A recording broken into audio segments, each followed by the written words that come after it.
Can your doctor squat over 600 pounds, bench over 400, and deadlift over 700 pounds? Well, today's guest can. Dr. Jordan Feigenbaum is the founder of Barbell Medicine, a company committed to bringing strength and conditioning to modern medicine and modern medicine to strength and conditioning. Thanks for being here, Jordan. Yeah, thanks for having me. I really appreciate it. Well, I actually found you probably back in 2013 or so. Blakely and I were pursuing a credential with a popular strength training methodology at the time. You were on the seminar staff and you were kind enough to entertain all of my nuanced questions back in the day. So thank you. Hey man, yeah, you've been around for a while. Yeah. And a lot has changed since then. A lot of things haven't changed, but a lot has. Why don't you tell us just kind of at a really high level what Barbell Medicine is now and what you guys do through it? Sure. So Barbell Medicine right now is an online remote education and professional services provider. So our goal is to seamlessly weave together modern medicine and strength and conditioning. And so far as we're educating health and fitness professionals and also general exercise enthusiasts, and then providing high quality resources for everyone, whether that be stuff to use in practice if you're a professional, or stuff to use in the gym if you're going to the gym, and additional sort of products like supplements. We're still involved there, apparel, which is great because I love going to the gym and seeing our brand on people. That's really cool. Yeah. So ultimately we're filling a niche that I spotted, probably around 2010, 2011.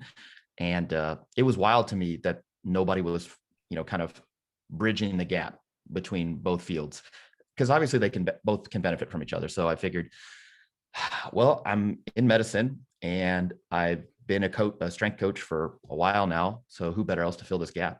And 10 years later, we still got a business and nobody else is still in the space. So I don't know if that says something about the market or just that we're adequately filling the gap, but I'm happy we're here. Yeah, man, that's awesome. You guys are doing really important work too. It goes beyond just like, the biceps and stuff like that. This is fundamental things that can have a huge impact on, just the healthcare system in general, chronic disease in general. So I think it's really important stuff. And you've been on a million podcasts where you talk about strength and conditioning and fitness and all that kind of stuff. So I thought we'd do something different here today and talk a lot about business, because there's no way that you could help all these people if you didn't understand how to run an impactful, profitable business. What do you think about that? Is that a good topic? Yeah, no, I like it. It's definitely, it's an interest of mine, certainly. Just, having a business, you're interested in business. But I also like to tread carefully here, mainly because I think having some success in a field does not necessarily confer a lot of expertise necessarily. You have experience and I can tell my tale and some things that I've learned along the way, but I think I don't want to be anyone's business guru is what I'm getting at. So if you're listening to this and you're taking notes, I think that's fine, but you got to look at it through the lens of, this was my experience. Yeah. Given the time that the business came together and the landscape of our, society, community, everything else. There's just a lot of moving parts here. So I don't want anybody to say, all right, well, here's the formula, let's go. It's like 2022 is a lot different than 2010. So are you saying that the Barbell Medicine business seminar is not coming soon? I've been asked to do like a mastermind thing, or like sort of, or get some sort of structured program together where people in the either online sort of health fitness spaces could kind of bounce ideas off me and, have some sort of guided learning. And I've entertained that just because I do think having this experience spanning both of these fields could be useful. But I guess the thing is, I just really don't know how much value I would be providing. I think that people would find it valuable and interesting, but as far as how much I could really do there, I don't know. There's a lot of these courses out there and people are making money off it. And so from a business standpoint, you'd say, why aren't you doing this, stupid? If somebody can't take those ideas and your expertise and translate that to more revenue or a more successful business, then that's on them. Yeah. Not doing the work. And I'm like, I get what you're saying. More to it than that. That. So, well, you recently got your MBA. Congratulations on that. Thank you. I don't even know if I know for sure. I know what it stands for, but I don't know if I know exactly what an MBA is. Can you kind of tell our listeners what it is and why you decided to go after that degree? Sure. Well, if I could do it all over again, I probably would have gone back and done some more undergraduate classes in business and probably some stuff in economics, just to try to get a better understanding of just business in general, and concepts of generating business and running a business, sort of these, like, I guess, core foundational ideas, about how profit and loss, acquiring customers, market dynamics, things of that nature. But given that I've already got a master's in anatomy and physiology, I've got a medical degree, I was able to enter an MBA program, and an undergrad degree. An MBA program was accessible to me, and you could do them online, which is what I did. I probably could have done something like that and structured my own kind of learn as I go undergraduate, like non-degree seeking sort of thing, but that also limits the courses you can take. And I really wouldn't even know where to begin as far as like structuring my own education. So I figured an MBA is kind of packaged together. I'm going to learn much more about business, particularly running a business, and its structure, goals of the infrastructure, and sort of just, again, business concepts that would ultimately help me run Barbell Medicine as like a CEO. Because people are like, what's your role at Barbell Medicine? I'm like, founder, CEO, I guess, if you want to give me that title. Right. It was interesting though, because I thought that it would better prepare me to be a CEO, and ultimately, be able to strategize and develop the sort of 10-year plan down to a T, so that we can grow as I want us to grow. But really, the MBA kind of gave me a rude awakening that is not my particular skill set. Despite having now more formalized education in that field, my skill set is really as a content creator and maybe like brand strategist, or like vision strategist. Like, I know where I want to go, but as far as the specific steps to get there, I am still a novice. And so the biggest thing I learned was that I probably would want to hire somebody who has experience taking an e-commerce brand from 1x to 10x, if scaling was my major goal. And I think for us, the business part of it is a significant portion of my motivation to like acquire additional expertise and knowledge in the space. But I also feel like as the business grows, financially, it's also going to grow in scope, in size. An audience is going to get bigger, which is a huge goal of ours. So right now, across all platforms, let's say we have 500,000 sort of audience members. I'd like that to be 5 million. How do I get there? Because I think the financial portion will grow commensurately. And so that was the whole motivation for doing this. And then after having now gone through it, I feel more comfortable discussing plans, strategies, and implementing those strategies with other professionals. Whereas before they would say a buzzword and I'm like, I kind of know what you're talking about. I think I heard that on Shark Tank. Yeah, exactly. Well, okay. So also, sidebar, I love Shark Tank. Oh yeah, who doesn't? Me too. Put it on. I mean, what is the channel that just has like the repeats of it? Like Blakely and I have seen every episode. Is it MSNBC? Times. I don't know. I think it is. And so I'm like, I'm addicted. And so I was like, what if I was on Shark Tank? Like, what would I say? And then I think as a representative of the brand, I can do a good job telling people what Barbell Medicine is. I know all the numbers, this, that, and the other. But as far as like, what's our pitch, and how if I was seeking an investment, like where would I allocate those funds and why? Yeah, I didn't really have a good systematic way to kind of come up with a business plan, because believe it or not, in med school, there's no there's no business training. And as a biology, you know, I have a degree, my undergraduate degrees in biology, no business courses there. My master's degree prior to this was in clinical anatomy and physiology, no business courses. And so, yeah, I wanted more exposure to that stuff. And so the MBA granted me that. I think most other people who get their MBA, there's a networking aspect to it. There's a sort of, it's almost like a professional barrier to entry if you want like management positions or, you know, executive level jobs. You have to have your MBA. And so for me, I'm not looking to work for somebody else. But I wanted some more expertise. Yeah. Do you think, now that you've gone through it, kind of had that awareness about your own skill set and what you enjoy, what do you think the best way to find a CEO is going to be? Ooh, yeah, yeah. I mean, so we've had a lot of different what I would just call sort of business strategists work with Barbell Medicine, and I think the more successful ones we've had have a intimate familiarity with our brand, thing one, and thing two, with this space. So like there are a lot of Barbell Medicine fans that are involved in industry that, yeah, they get what we're about. They know our message, our ethos, etc. And that's important, but they're not really involved in e-commerce. And so not really aware of like what are actionable strategies that would move the needle for us. Other people are e-commerce experts, but have no familiarity with our brand. And so their suggestions make us cringe.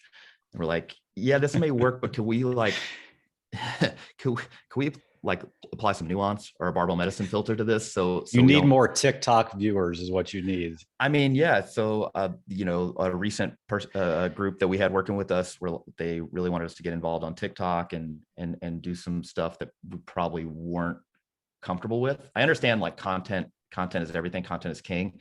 But the content has to be good. And so like paying other people for content, the idea of like hiring writers and stuff. I'm happy to hire experts to write stuff pertaining to their expertise. Yeah.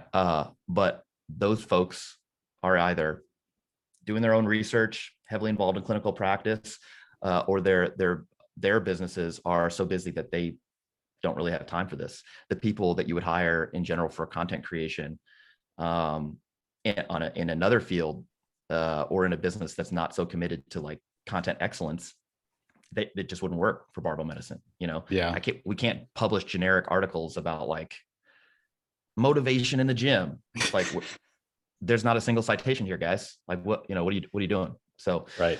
Yeah. Anyway, so some unique challenges based on our brand and the trust that our brand has developed, which makes it challenging to sort of use the boilerplate e-commerce, strategy.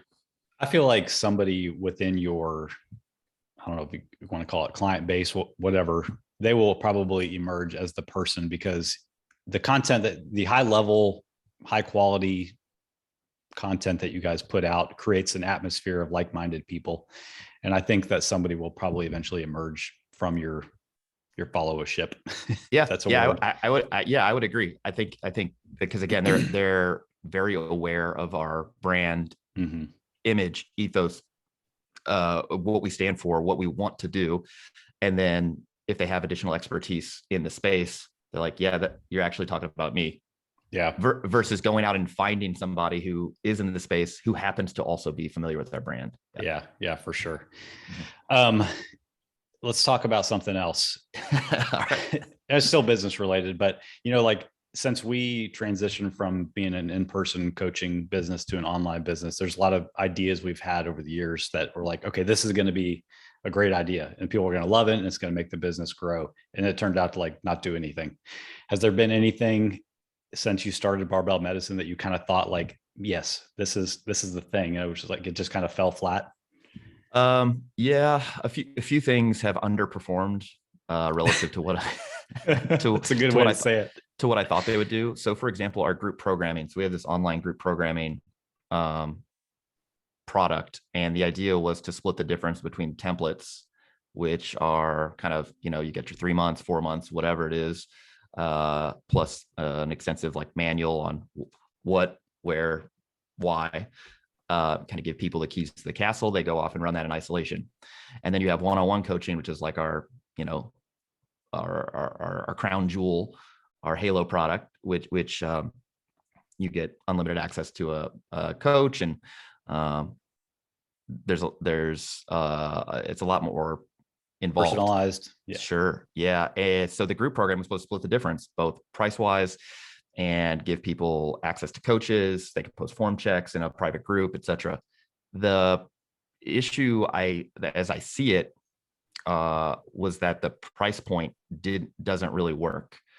You basically have people who are spending more money than they are on a template, and less money than they are on the one-on-one coaching, but because of the other players in the market, it just doesn't really work. So most other companies that are doing this are charging something like $25 a month, $30 a month, or less.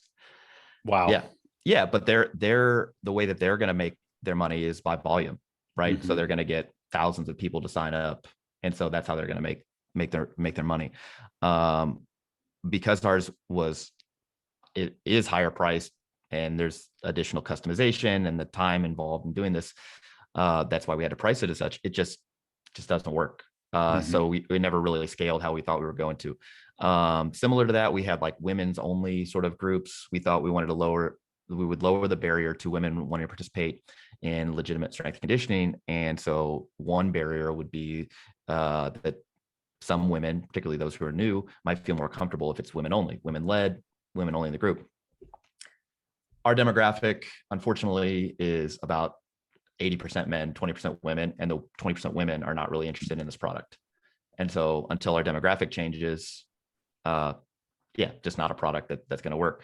The last thing that I think is probably underperformed has been the supplement line.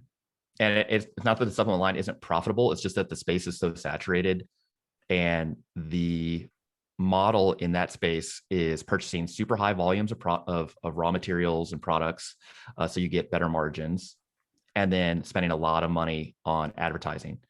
Not in the traditional sense where you're paying for advertisement placement or like sponsoring stuff or whatever. That can help with brand awareness, but right now it's like paying influencers, micro influencers, macro influencers, just getting people putting your product in like a more organic way.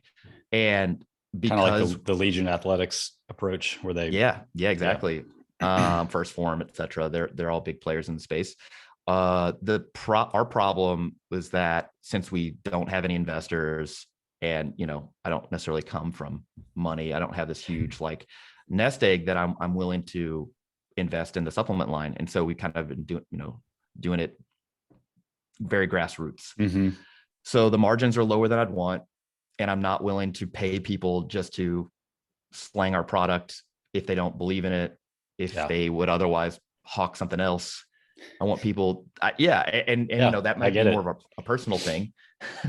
But it speaks to the integrity that you've tried to maintain as the business has grown, though, really. Sure. A business advisor would say, yeah, but do you want the business to grow or not? And I'm like, so anyway, some tough decisions. And the other part with the supplement thing is we're kind of riding this, we're walking this tightrope between, legitimacy, particularly in the medical space, and, wanting to be a player in a somewhat controversial space, which is the supplement space. So in medicine, if you're trying to communicate with healthcare providers and you also sell supplements, automatically you're a quack until proven otherwise. And so we're like, yeah, but we're not. We're trying to we're trying to help you out here because your patients are particularly if they're exercise aficionados, if they're performance minded or whatever, they're probably going to use supplements, and you'd like to have a legitimate place to refer them to for products. But still, we're fighting an uphill battle. And one of the more interesting things is we're trying to get in the CME business, so the continuing medical education business. So effectively, it's like if you have a personal training cert, you have to get CEUs, a certain amount of CEUs, and pay the fee, and recert every few years. Same thing in medicine. And we feel like a lot of our educational content would be very useful for medical providers. And if it's worth CMEs, they usually get some money to spend on that yearly from their employer or their institution. We cannot provide CMEs while we're still in the supplement business. So yeah, it's just a conflict of interest that the American College of Graduate Medical Education, that's like, they oversee all the CME stuff. They will not allow you to be in the supplement business and provide CMEs. So we are working on rebranding our supplement line, and eventually we'll form some sort of exit strategy to sell that so we can get in the CMEs. And that might be another idea that falls flat. We'll see. But I think the way it's going is that distance learning, online learning space, that's all growing. So I feel more confident that that is likely to be a good business for us, especially given our niche, which nobody else again is filling compared to the supplements. Because I feel like, you know, every few seconds, I don't know what the time period is. Every few seconds, a new supplement, you know, brand is formed, and we're like, it's probably true though. You know, it's probably true. Yeah. So, what if you were to? I imagine this is the reason that your supplement line has stayed small over the years. Is, you know, you want everything has to be research backed in order to be under the brand, or else it reduces your legitimacy in the medical community. What if you continue with like a whey protein, but it was already mixed with water? Could it be sold as a food product then? Yes, but okay, so there are some laws governing, like, what do you call it? Is this a dietary supplement? Is this a food product, etc.? In general, the ACGME is pretty conservative. So I would be curious to know what their final ruling would be, but I probably wouldn't want to, as the kids say, risk it for the biscuit.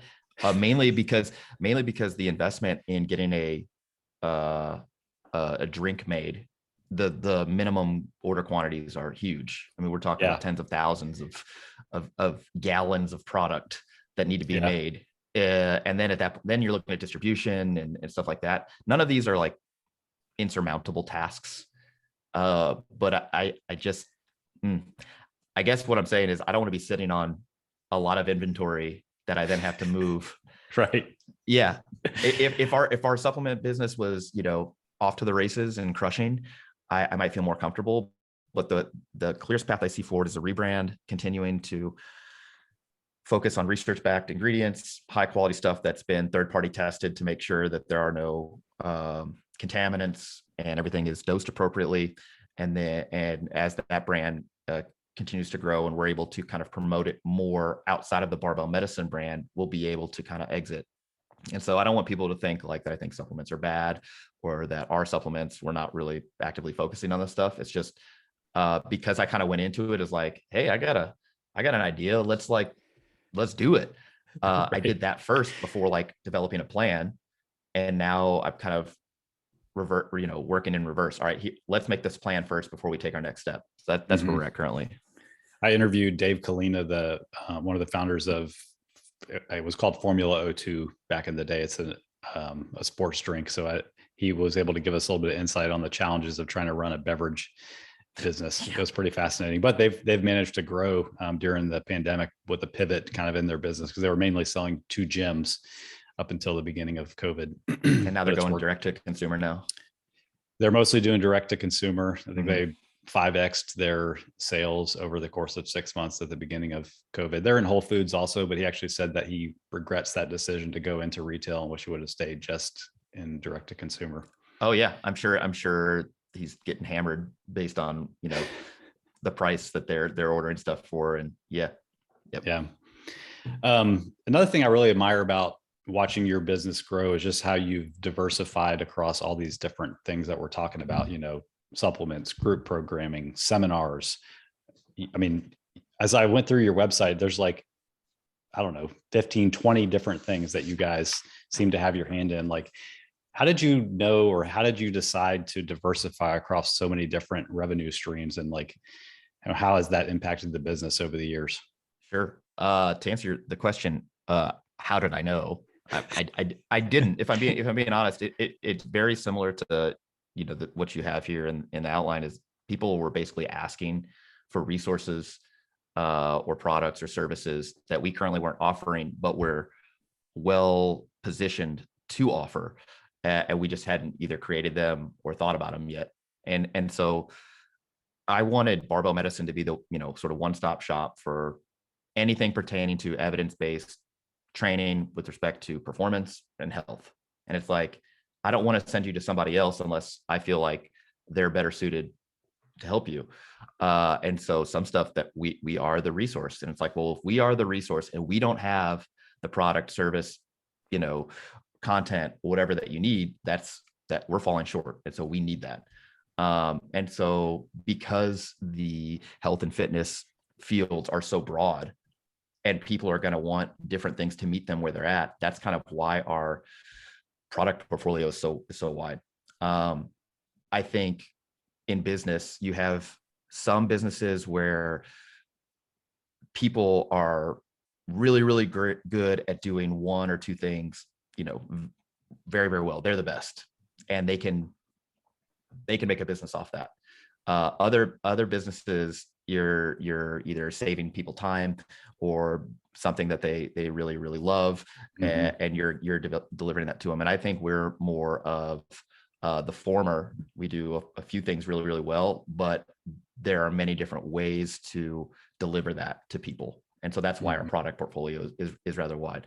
So the way I view Barbell Medicine is we are the experts in, health and fitness from an evidence-based standpoint, for education, practical implementation, and troubleshooting as a broad sort of category. If you got an injury, we can help you. If you're not sure what to do next, we can help you. If you're at this impasse, we've got your back. But while there are other avenues and products and services we could offer that are in the fitness or medical field, they have not yet revealed themselves to us. There's stuff we could do. We could do, these mastermind groups for coaching development. I feel like if people wanted to get better at coaching, either in person or online, we could do that.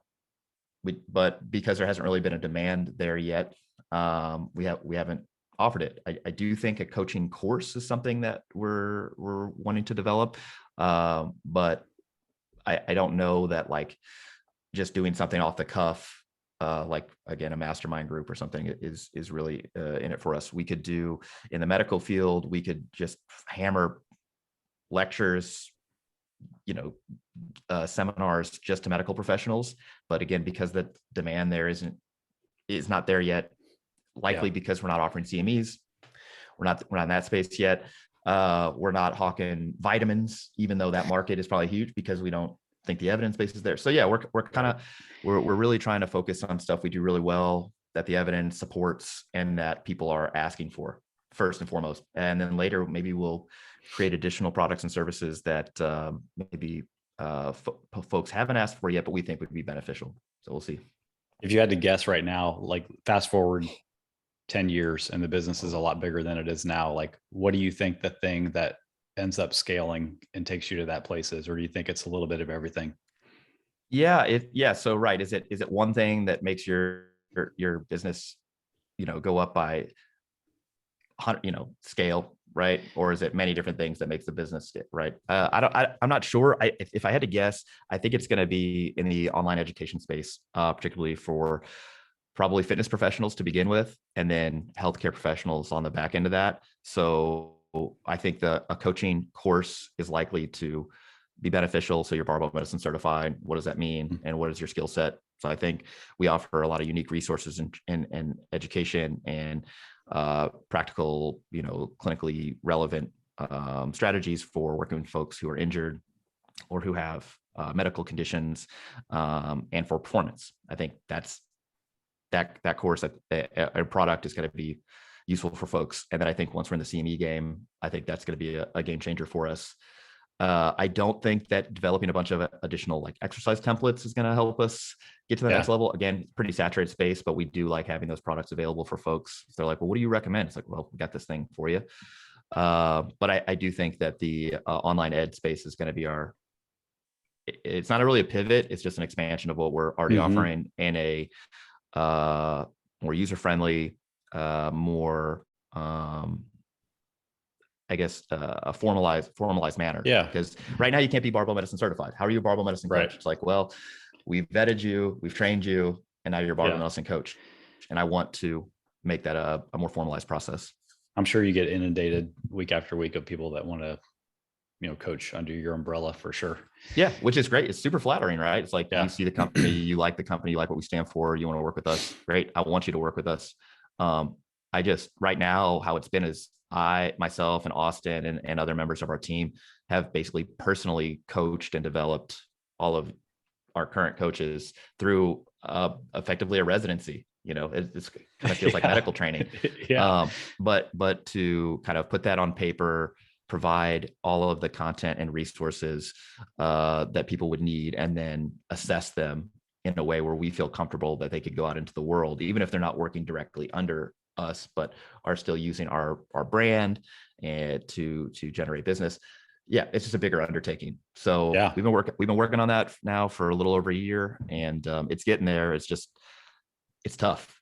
Yeah. It's like, what do you think somebody needs to do to be a barbell medicine coach? Okay, list that down on paper. You're like, cool. So how are you going to teach them? How are you going to get somebody from point A to point B? What do they get? How do you want to educate them through the process? And you're like, oh, wow. Well, that's a bigger question. Yeah. You're trying to develop like SOPs for something that's like very complicated and very individualized too, because everybody's going to come in with a different skill set too, and different weaknesses. 100%. Yep. Yeah, right. So then do you have barriers to entry? Like, oh, you need to have a degree in a science related field before you take this. And then like, how are we verifying that? And then what if somebody doesn't, but is otherwise well qualified? And then It's a lot. It's a lot. Yep. It's a lot. Yep. But I do like the idea of, teaching the teachers so that they can go off and help more people. Maybe you could like combine this thing that you're talking about with kind of the business side too. Like, you got all these people who know a lot of things and are probably great coaches. They get certified under your brand. And then you also like help them learn from a business perspective. How do you go from Instagram influencer to legitimate coach in business? Sure. Yeah. Yeah. What's the pathway there? Well, so that's the thing is like, in each iteration of this sort of barbell medicine certification, we've always had two tracks. So track one is like a fitness professional track, and track two is a health professional track. Because while there's a bunch of overlap on some of the core like fund of knowledge. So what do you need to know from a programming standpoint, pain and rehab standpoint, nutrition standpoint? Like the business side of a fitness professional is different than the clinical implementation on the health professional side. But in both cases, we're kind of like, all right, so now that you have this fund of knowledge, like how do you apply it and how do you make it work for you? Because one of the biggest issues I see in the fitness profession right now is the turnover. You have people who start like relatively young, and they, initially everybody's terrible, just regardless. Everybody's terrible when they first start. But they spend some time. Not us. So we were just we were never from the terrible. get-go. Yeah, well, I certainly was. But they get better at their craft, right? And then they sort of reach this plateau where the next step is not clear to them. How do they, generate more revenue, generate more income based on their skill set? And I don't pretend to have all the answers there, but I think addressing that question and having, evidence-based recommendations and strategies there is going to be very useful and a unique sort of product offering. When I got certified to the NSCA, there's no business stuff in there at all. ACSM, no business stuff at all there. CrossFit, no business stuff in there at all, other than don't use our mark unless you're paying us. Through the whole thing, the only one that actually has any real discussion of business and how to use what you just learned is TPI, the Titleist Performance Institute one. And it's more of like, hey, we're going to funnel business towards you because there are so few of these folks. So here's what you should do. Maybe we think here's how to handle the demand. Yeah, exactly. But yeah, as far as like what we've learned in the current climate and, how that shakes out into actionable steps, I think that's going to be a unique aspect of our certificate program. For the fitness professionals, for the healthcare professionals, it's more like, all right, now you have patients in clinic. How do you apply this? Yeah. And it's not like the way you describe the typical coach's journey is not unlike somebody's or most people's experience, like in health and fitness. You kind of go through that period of newbie gains where it's kind of easy. Pretty much anything you do works. Then you get stuck, you hit that plateau and you're like, all right, now I'm going to have to actually learn new things, sacrifice more things, do different things to take it to the next level. But most people just don't know what to do. Yep. And some people are fine with that. Some people are fine with that though. You know, they're like, all right, well, I'm just gonna punch the clock, do the thing. Well, you know, that presents a barrier to them for growth. And they're like, well, if I'm not growing, I'm dying. And then they get out. You know? Yeah. Okay. Let's change gears real quick and talk about content. We talked about, like, you know, what does it take to go from 500,000 viewers to 5 million? And I think it's just like expanding content. I don't think a lot of people realize the sheer amount of content that you guys put out: articles, podcasts, YouTube, seminars, articles. Like, it's a full-time job. Talk about what actually goes into producing all of this stuff that you give away for free and why you do it. Sure. Yeah. So I would agree. It is a lot of work. That said, I think when you're trying to find your voice in the space, and any space really, doesn't have to be fitness, doesn't have to be health, it could be whatever. When you're trying to find your niche, your voice, creating content is like the easiest way to really, I guess, narrow your focus. You're trying to demonstrate expertise in a particular area and showcase that to people. And you need to go across multiple different platforms. We know that now. And so that's why we're on podcast, YouTube, you know, long form content, and social media, short form content. We're really trying to cover all our bases there to really not only just show people, we know what we're talking about, but also meet them where they're at. Like, if you're only on Instagram and that's your only interaction with us, well, we want to make sure you get something useful out of that.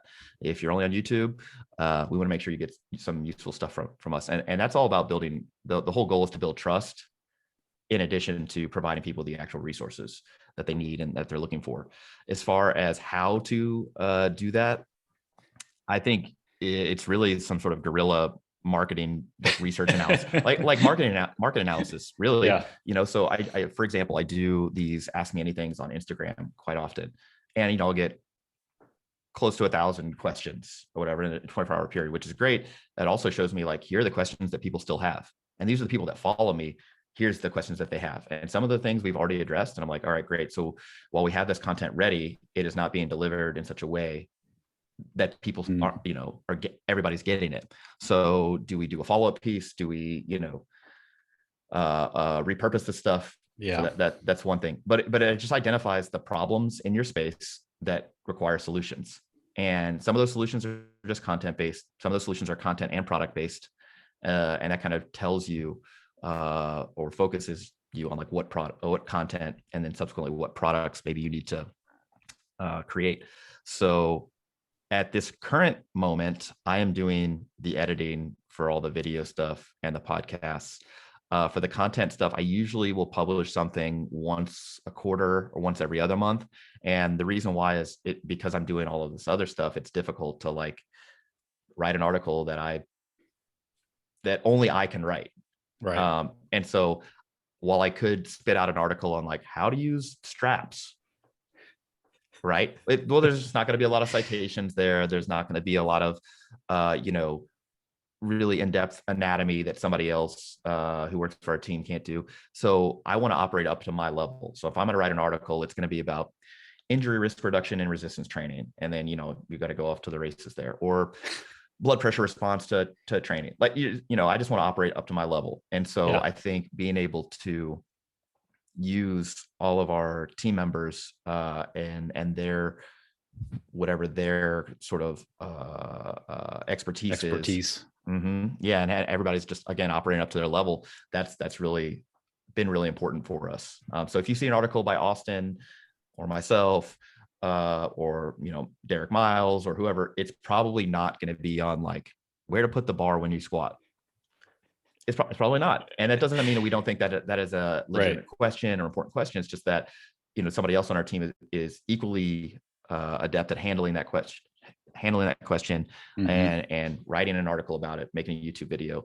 But yeah, I think when you run a business, particularly an online business, you need to have an online presence. And the more places that you're putting out your content, the more likely you are to be seen. And provided that you're regularly interacting on that platform, it's probably useful.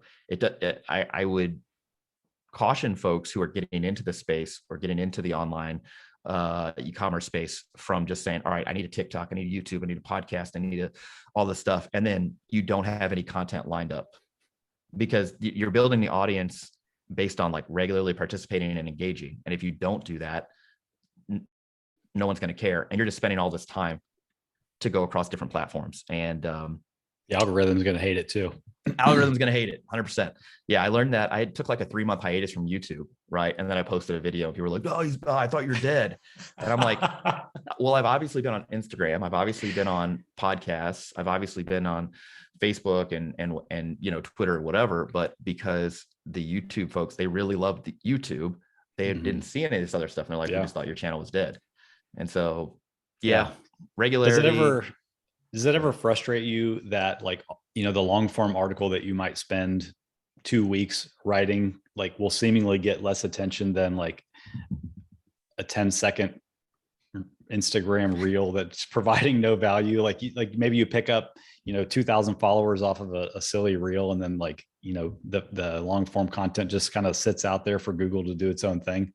Sure. Yeah. Well, it's funny. This actually recently happened. There's a video. So we had a birthday party for one of my friends, and it was WWE themed. And so we all dressed up like WWE wrestlers. You and your beer cans. Yeah. Stone Cold Steve Austin. I did the thing that got, I think it's like 70,000 views, and there was like a couple hundred followers and a bunch of interaction, like thousands of likes. And then I'll post something like on food environment that's very heavily annotated, and I'll even post on Instagram, like no response. I'll post it on our website, and the traffic will be much less than like our most viewed article of all time is top 10 songs to squat to.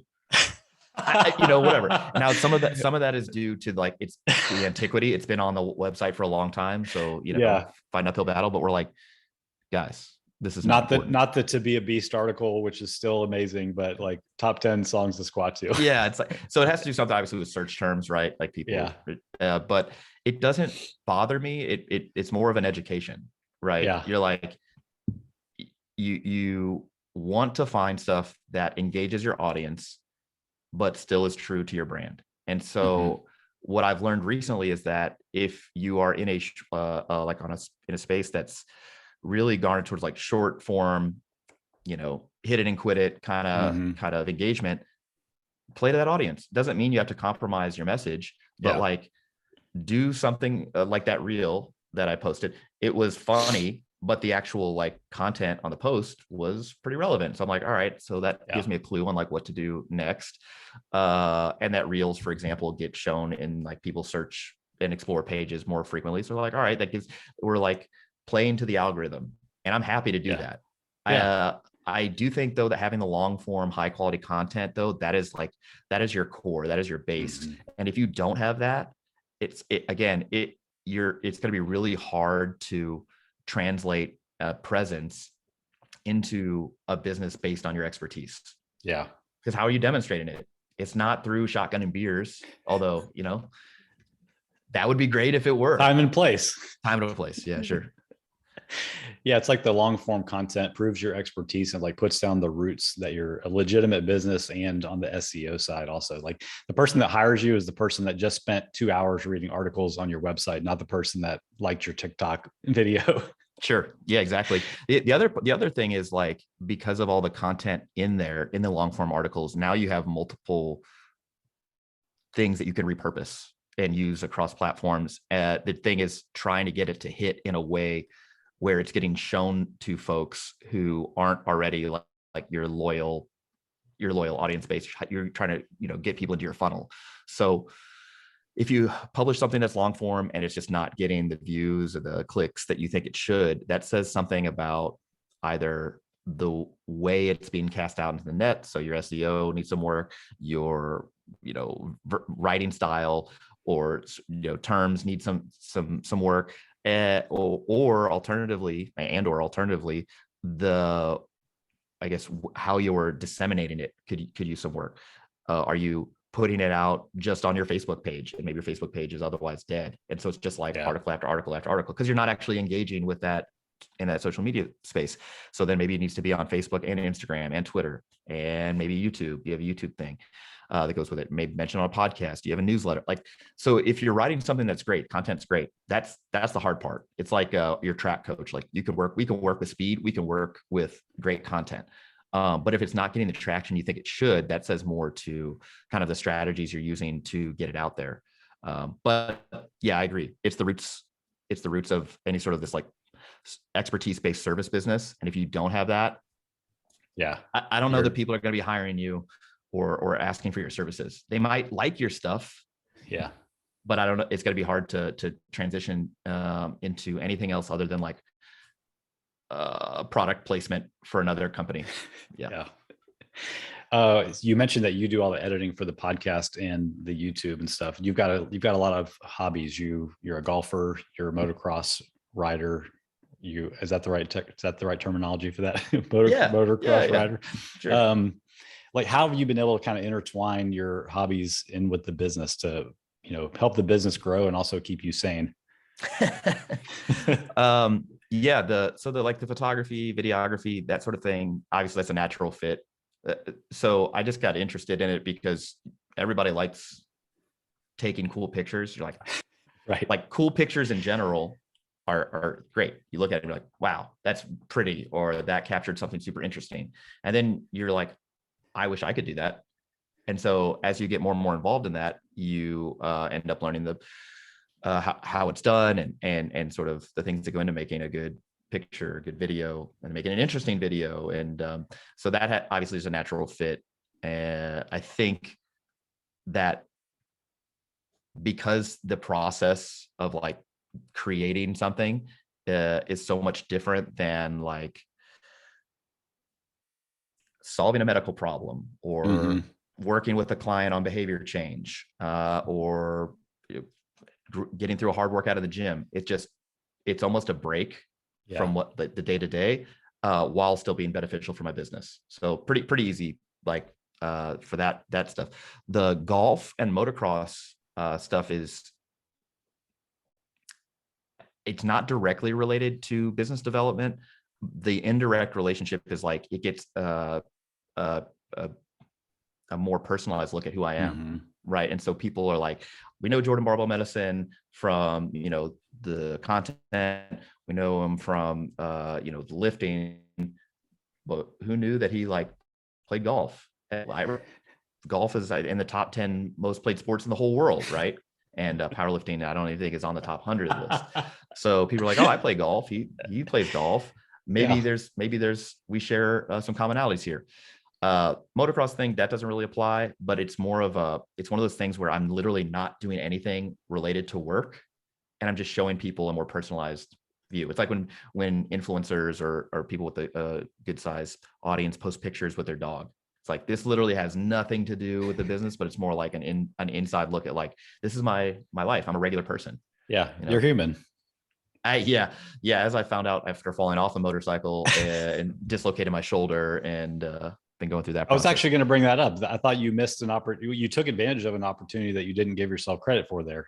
The motocross injury gave you a way to display through your own content, like how to come back from an injury, which I think a lot of people, it still perplexes that it is possible to come back from an injury by training, by not avoiding training, but by training. Yeah. So I have two like rather large video projects that are still in the works. One is from the adductor tear. So if you don't know, back in November, I was at a powerlifting meet and tore my adductor on my third squat attempt. And so I effectively have my entire block of training from then until when I was like back to normal. And instead of doing it like week 1 of rehab, week 2 of rehab, I wanted to make like a longer form video. Like, here's the whole process. Here's the evolution. Because it's easier for people to see, right?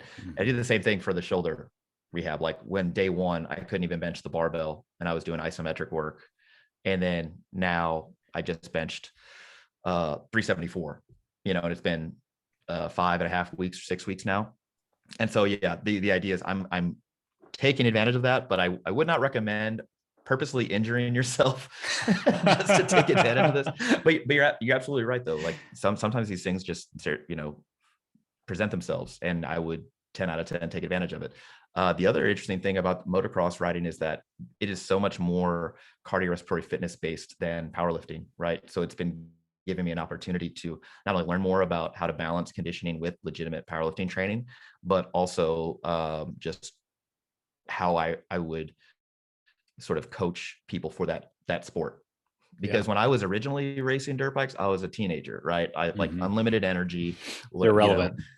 Yeah, exactly. And also, like, at that point, we didn't know anything. I mean, think about, like, when did you start training? When did you start like legitimately training? When I would turn like 30. Yeah. So yeah, you don't have to date yourself, but like, what year?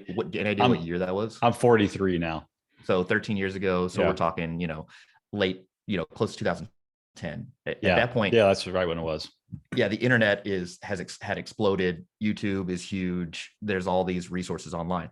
When I was first racing, I mean, this was in high school. I graduated high school in 2003.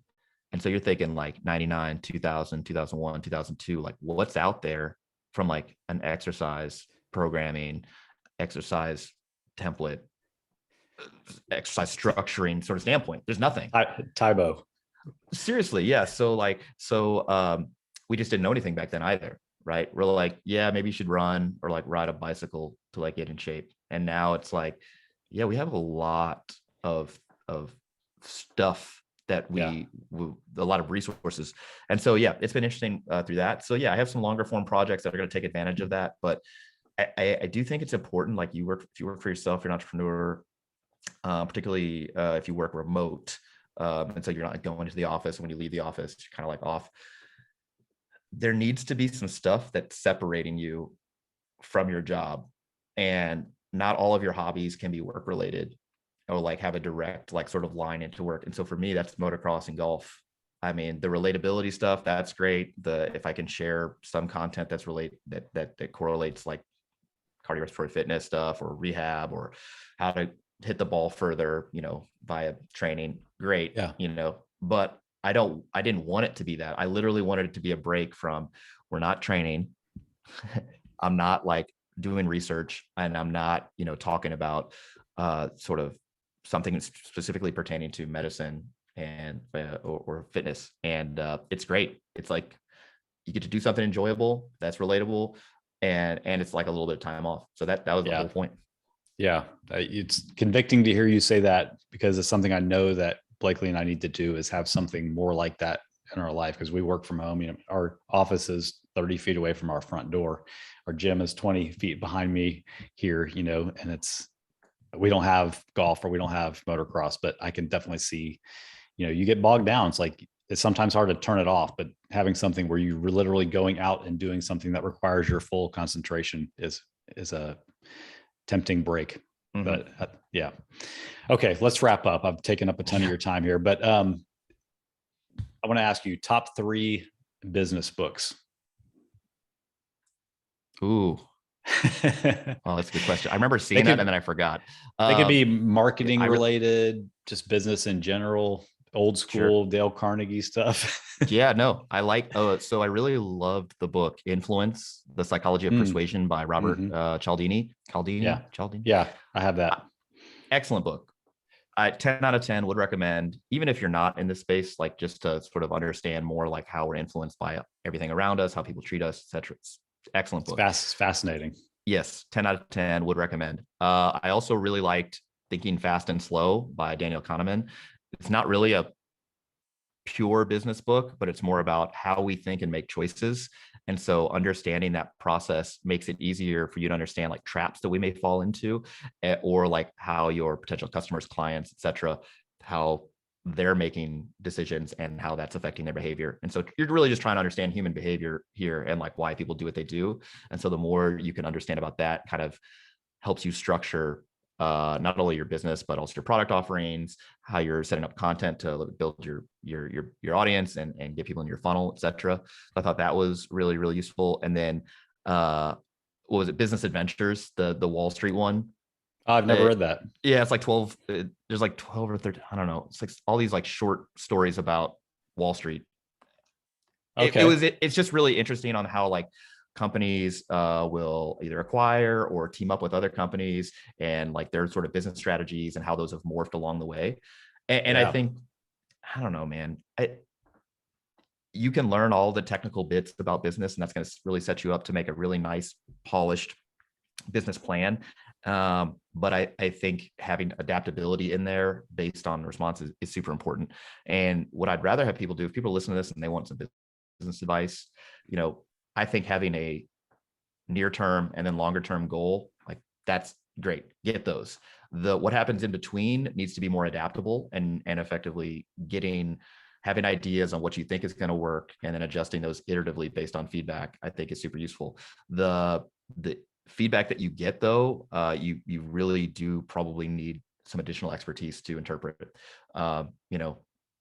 We think, for example, oh, you could just run an A/B test on this ad and find out like how it's doing. And it's like, yeah, but that's influenced by a bunch of other stuff. So I'll say this, and then we can wrap this up. We used to spend a lot of money on advertisement, not only like placing ads in front of people on like Facebook, Instagram, stuff like that, but also giving people discounts. Like within that, so we're paying for placement, we're paying for the creation of the ad, we're paying for the discount. But we found that we were really just getting people who were already in our funnel to buy something that they were likely to buy anyway and giving them a discount. So we're paying like multiple times to get people to do what they would already do. So what we found is that actually doing like YouTube advertisements where there is no offer, it's just like brand awareness, gave us way more return. Or even like Google search stuff, way more return. And that's not something you'd be able to really discern unless you're going through the numbers and having a very skeptical, like sort of outlook on like what's happening. Because everybody runs Instagram ads, Facebook ads, whatever. And it's like, yeah, but why? Yeah. Like you can look at like, oh, here's the click rate, right? And here's the revenue generated. And you're like, oh, good. I generate more revenue than I spent. And it's like, yeah, but at what cost? Yeah. Taking the next step. And again, it's just more having a little bit more expertise, a little bit more skepticism when you go in, allows you to actually change your plan on getting to that near-term or long-term goal, I guess more thoughtfully than just, yep, put this ad up, made this money, cool, we're getting there. So just more ads. That's the plan, right? Yeah, I've definitely seen a lot of your ads, and I'm already a customer. It's like over the years, so it makes sense. Somebody listening to this is like, oh, you just didn't set up your Facebook pixel right. And it's like, look, guys, like we did multiple iterations of this. It just doesn't seem to matter. Like the people who were going to spend the money on our content or on our products rather than services, we're either already aware of our brand or gonna get shuttled to our brand regardless. The ads weren't helping. And this is kind of an issue with how society has changed. Like people don't want to be sold to. They don't want to be advertised to. They want organic engagement, build trust, build a relationship. And then if they have a problem that you are uniquely positioned to solve, they're likely to do that with you. And I think you read some of these classic business books and about advertising and marketing or whatever, a lot of the stuff has changed so much due to not only societal preferences, but also just this digital landscape that we have now is completely different than it was 10 years ago, 50 years ago, completely irrelevant.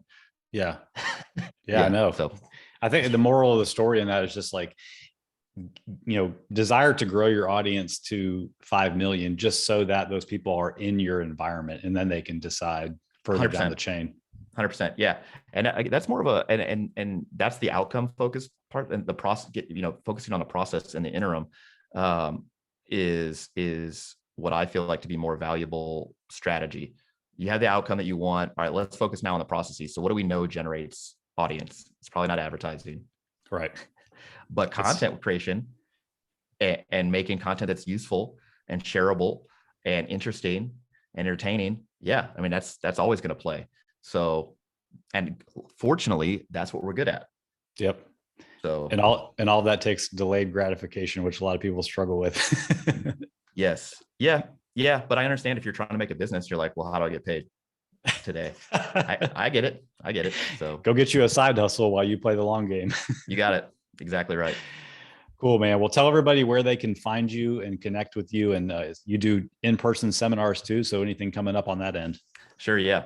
So for our live in-person seminars, we are currently trying to figure out the schedule for the second half of the year. Basically, COVID threw a huge wrench in our plans. So Sure. to stay up to date on that, you can check us out on our websites, barbellmedicine.com. We list all of our stuff there. That's where all our content is, all of our free programs and resources, in addition to any exercise templates, coaching, access, et cetera. You can find us through there across all social media platforms. This is Barbell Medicine. So YouTube, Twitter, Facebook, podcast,